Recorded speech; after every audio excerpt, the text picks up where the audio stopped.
Param Vijayate Sri Krishna Sankirtanam. Total world victory of Hare Krishna. My name is Sitapati Das, and this is Bhagavad-gita As It Is 2:17. Bhagavad-gita, the Song of God, Chapter 2, Sankhya Yoga, text number 17. Avināśi tu tad viddhi, yena sarvam idaṁ tatam, vināśam avyayasyāsya, na kaścit kartum arhati. Avināśi, imperishable, tu, but, tat, that, viddhi, know it, yena, by whom, sarvam, all of the body, idam, this, tatam, widespread, vināśam, destruction, avyayasya, of the imperishable, asya, of it, na kaścit, no one, kartum, to do, arhati, able. Translation. Know that which pervades the entire body is indestructible. No one is able to destroy the imperishable soul. Let me read that again. I think I missed a word there. Know that which pervades the entire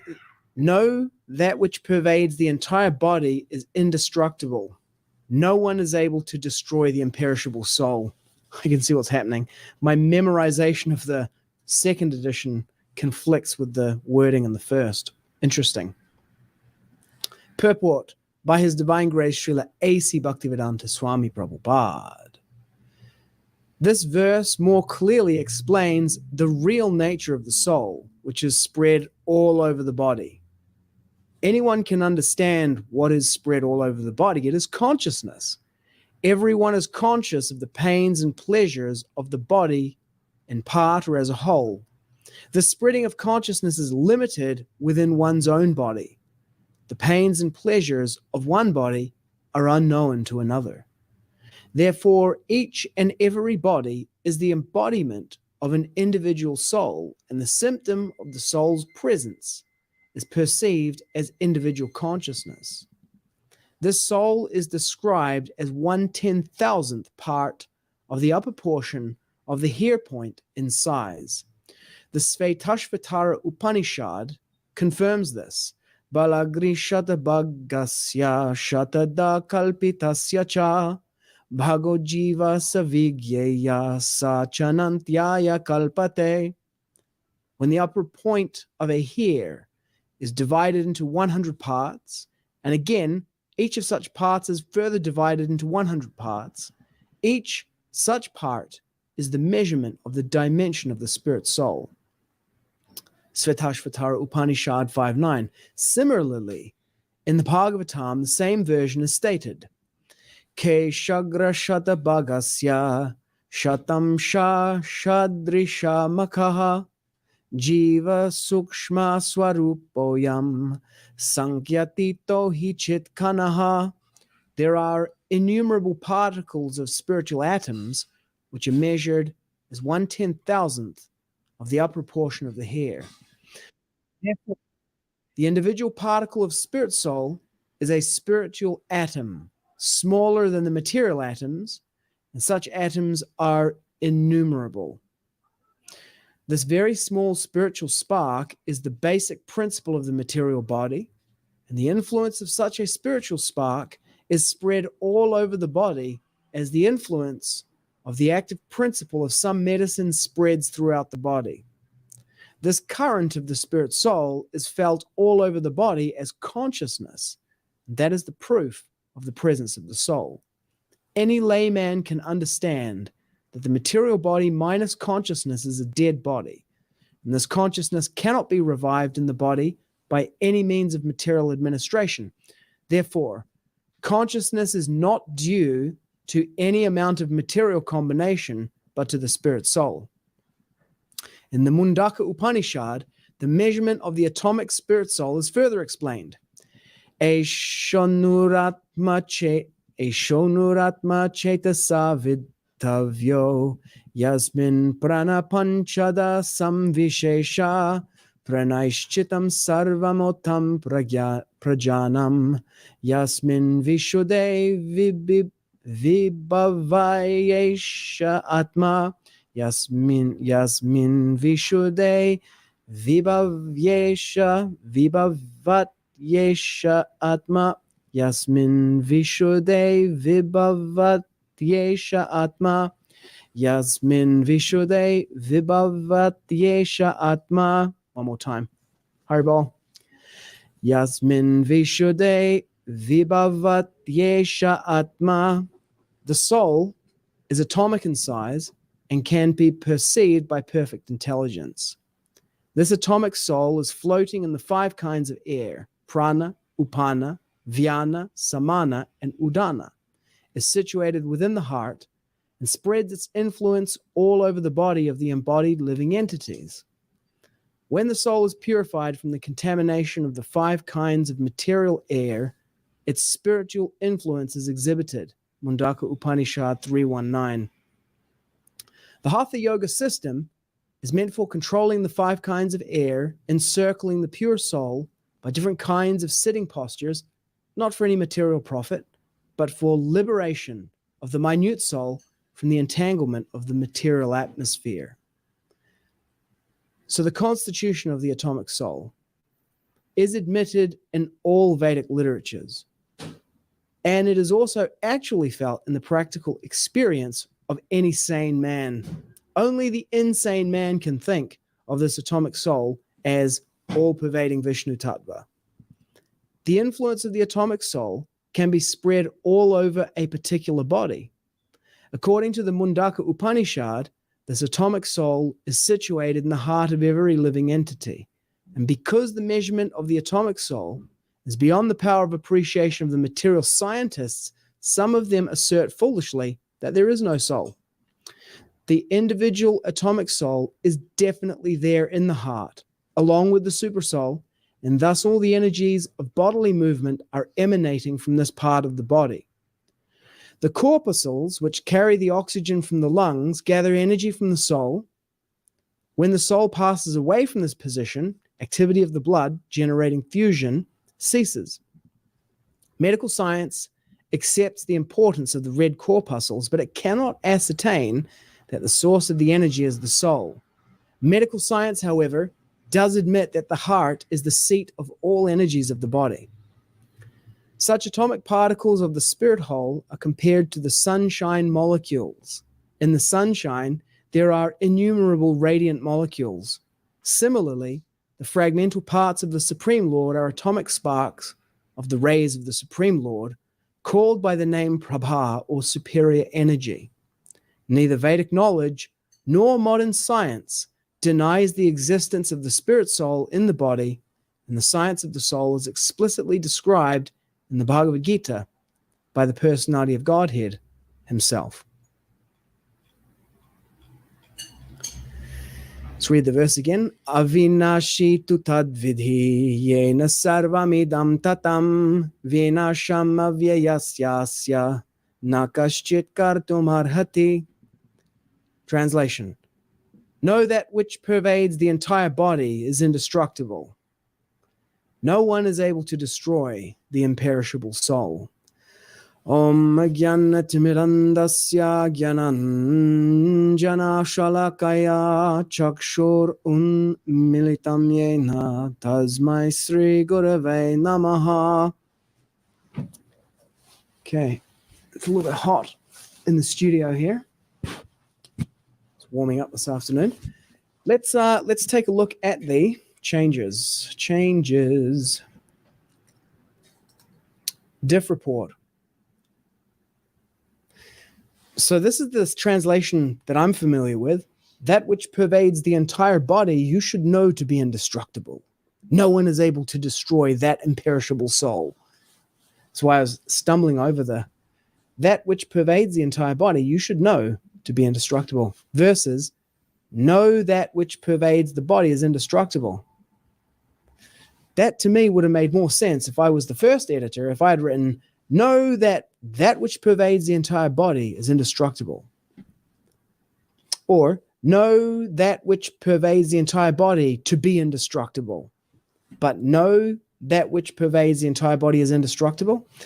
See, it's like, no, okay, what do you want me to know?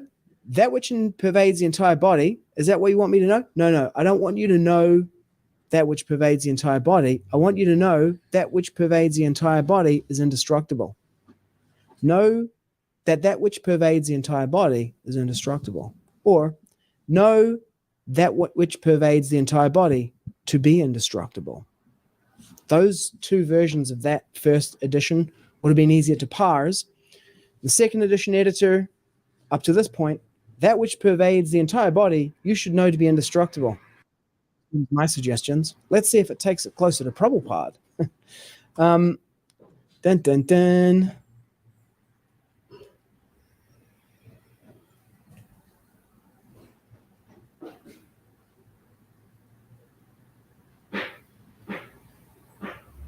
What? Srila Prabhupada said widespread, and widespread and pervaded are similar ideas, but pervaded is the usual translation of tatam. Srila Prabhupada said, but, woo, okay, that's not so great. Chapter 2, what is spread all over the body is to be known as indestructible. It's gone from imperative.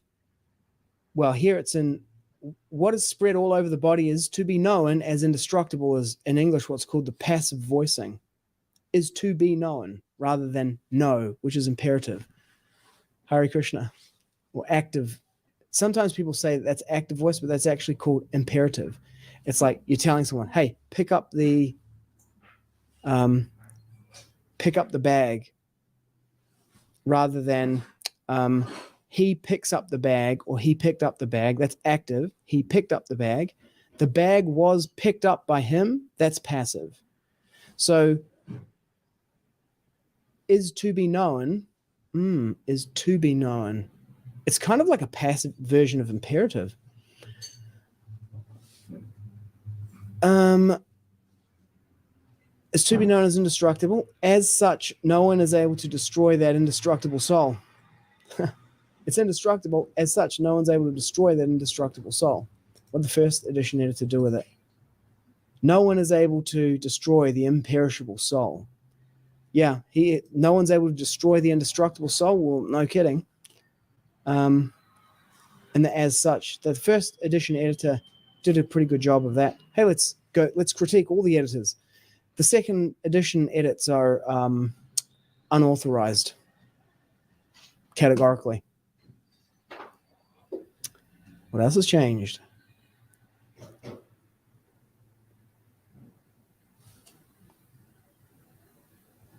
What? In the Bhagavad-gita is being deleted, and the reference from Chaitanya Charitamrita has been added.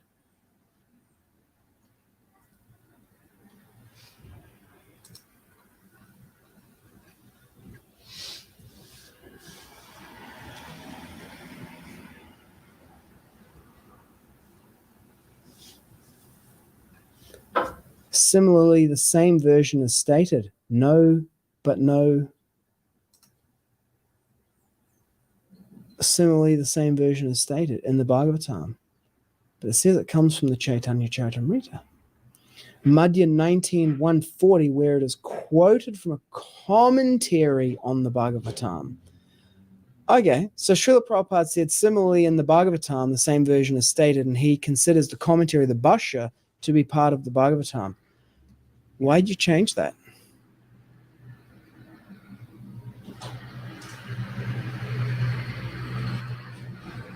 Why'd you change any of this?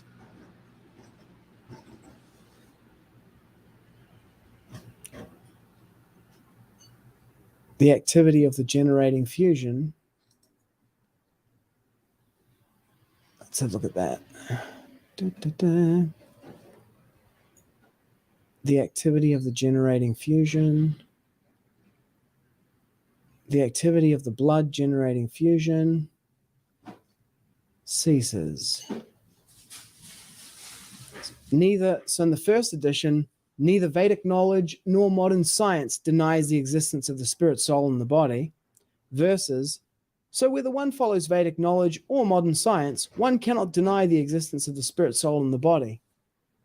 Yeah, I mean, that's what Prabhupada's saying, but that's not how he said it. Neither Vedic knowledge nor modern science denies the existence of the spirit, soul, and the body. ¿Está bien? Okay.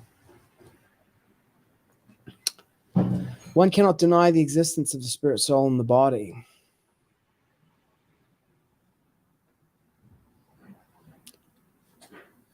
What happened in the manuscript? What's Srila Prabhupada saying here? So either by Vedic knowledge or by modern science, nobody can deny the existence of the spirit, soul, and the body. The science of such spiritual existence is directly described in the Bhagavad-gita by the personality of Godhead himself. Explicitly described versus directly described. It's very interesting to me to just go back and look at Srila Prabhupada's original writing and the markings on the manuscript and how that made it into the first edition. It's interesting also to look at how the second edition is being constantly constructed, because it's not a static document. It's an unlimited process of changing the books without the authorization of the original author. It's interesting for me to look at that process too. To the verse itself. Avināśi tu tad viddhi. Yena sarvam idaṁ tatam vināśam avyayasyasya na kaścit kartum arhati. No one's able to. The soul consciousness is spread throughout the entire body, but it's limited to this one body. Like my consciousness pervades this body, but it doesn't pervade someone else's body. Empathy is like being able to feel the pain and suffering of another. Vaishnava dukkha paradukhi. A Vaishnava is sensitive to the sufferings of others. Srila Prabhupada rocks into the 10,000th, the size of the point of a hair, and then people get into a, but we've got electron microscopes that can see down to that level. That's not even that small anymore. If it's got a material measure, then doesn't that make it material? Whatever can be measured is Maya, means that which can be measured. Whatever, I don't know. Just says that, so whatever. An interesting idea here is that, just as the consciousness, my consciousness pervades this entire body, there's consciousness at all the levels going down. So I can take out a cell from my body and it reproduces, it has mobility.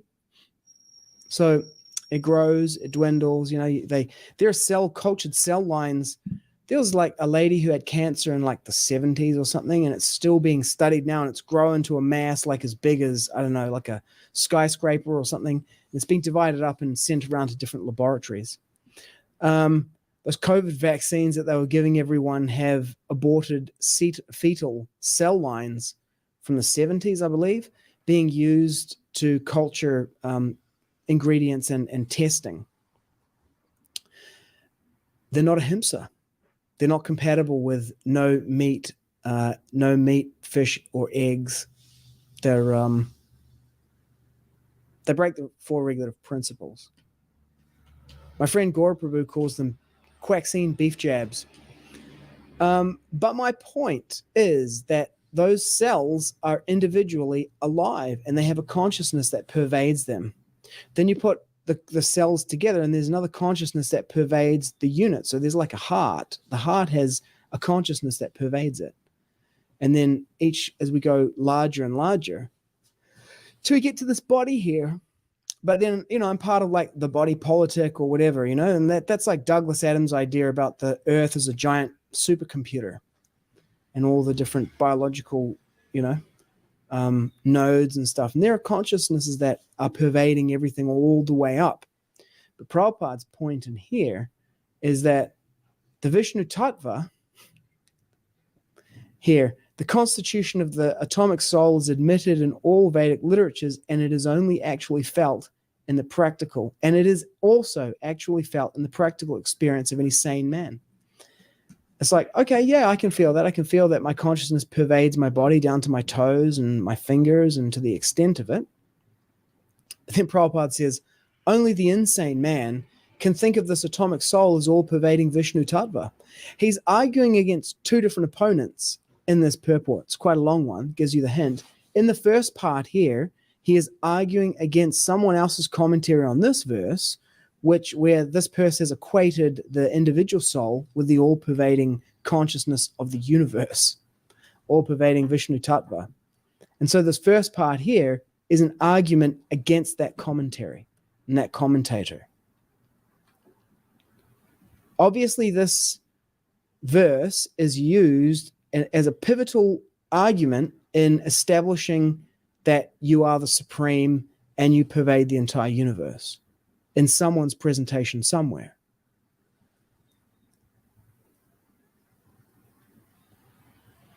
Okay, I can see why. If you have a look at the Sanskrit, it says, yena sarvam idam tatam. It is widespread sarvam, everywhere. Prabhupada has translated it as the body. See, all and everything, all of them, everything in detail, everything material, everywhere, fully, the sum total, the whole world whole. So this verse can be rendered as that soul, which is everywhere. But at the same time, consciousness is everywhere, like down from the cellular level all the way up to the different aggregations. But Prabhupada's point here is to identify the individual soul. And so that's why he's going on this, this is very small, the soul is very small. And a sane man knows that, your consciousness only pervades your body, not the entire universe. The entire universe is pervaded with consciousness, just not your consciousness. So Prabhupada's arguing against this verse, which 100% is used to establish that, did you know that you are everything? Your consciousness is pervading the universe. It says in the Bhagavad-gita, idaṁ tatam sarvam, yena sarvam idaṁ tatam. So Prabhupada in the first half argues against that commentator, that conclusion, that presentation. Then he switches gears after this, because here's the drop here. It's like, yeah, okay, you're reading it, the soul exists, it's small, it's in the body, and then only the insane man can think of it as all-pervading Vishnu Tattva. Like, what? Who? Okay, we're done. Next, he calls in the next opponent into the ring. It's the materialistic scientists who deny the existence of consciousness. Now he's going to go to town on them. Love it. The material scientists. Some of them foolishly assert foolishly that there is no soul. Fools. Foolishly. The individual atomic, actually there's a difference. He doesn't say that they are fools. He says that they assert foolishly. It's definitely there along with the super soul. And that's why the body is working. And when the soul's not there, the body doesn't work. Prabhupada makes this point. Then he makes a third point. So he does three things in here. First of all, he refutes the interpretation of the verse used by impersonalists to establish that consciousness, you are the supreme. There's no difference between them. He goes in this paragraph to defeat materialistic scientists, atheists who say that, there is no soul. And then he makes this point. The atomic particles of the spirit whole, its simultaneous oneness and difference, the part and the whole. The atomic particles, they're very small. The Vedic literature confirms it. The individual soul, tiny. They're compared to the sunshine molecules. Now he's talking about what is the relationship between my individual consciousness and the consciousness that pervades everything. Because this Bhagavad Gita verse, let's be honest, it says consciousness pervades everything.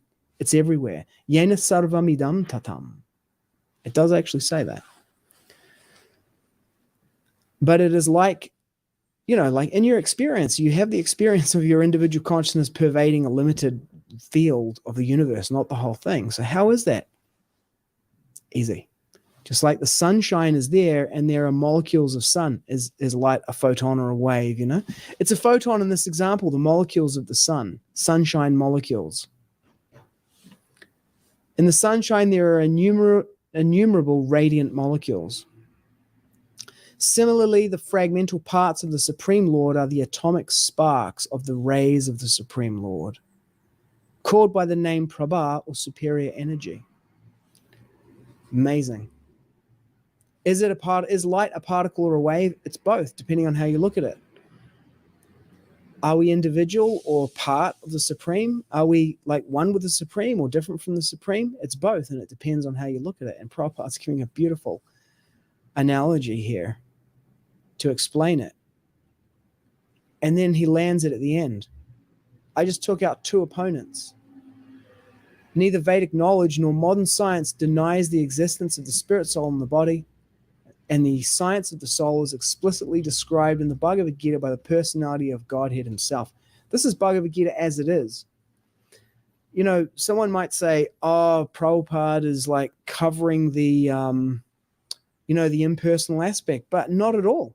There's no covering of the impersonal aspect.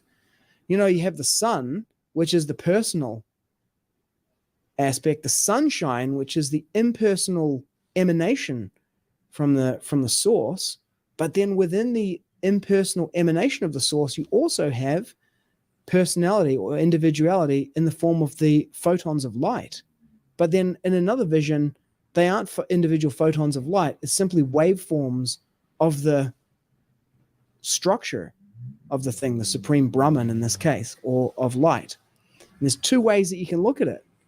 And Prabhupada's got them both here if you have the vision to see it. But he's especially interested in defeating the purely impersonalist interpretation, which uses this verse to assert that individuality is illusory and that ultimately oneness is the only real reality and individuality is illusory because it's temporary. But his point here is that it is foundational, it's fundamental, it's ontological, it's indivisible from existence itself. Personality and individuality are not temporary phenomenon. They are intrinsic to the nature of reality itself. Nama Om Vishnupadaya Krishna Prasthaya Bhutale Srimate Bhaktivedanta Swaminiti Namine.